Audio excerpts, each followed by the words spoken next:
পুলিশকে ফোন দেবো। প্লিজ আমাকে ক্ষমা করে দাও, প্লিজ প্লিজ আমাকে ক্ষমা করে দাও, প্লিজ প্লিজ। কেটা আম পড়েছে?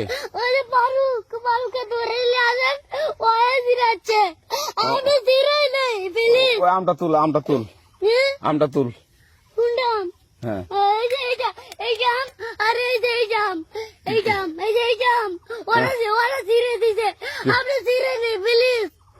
তো একটু দূরে টাড়া, দূরে টাড়া, কি ওখানে টাড়া। হ্যাঁ, এখন কি করছিস কয়া? ফারুক না, হুম আমরা কিভাবে বলছি, আমরা রাস্তা দিয়ে বললাম বলে আমরা স্কুল যাবো, হ্যাঁ কটা বস্তা দেখি ওই বাগানে ঢুকলে দিয়ে না আমাকে একটা দুটা আম ছিঁড়ে দিল। এটা আম ছিল দিল। ওই যে ফারুক এলো না, ফারুক কোথাকার রে? ওই যে ওঠে ঘর, কোন টাকার ফারুক? ওই এন্দাজুল্লিস না, হ্যাঁ। এন্দাজুল্লের বেটা। তো এখন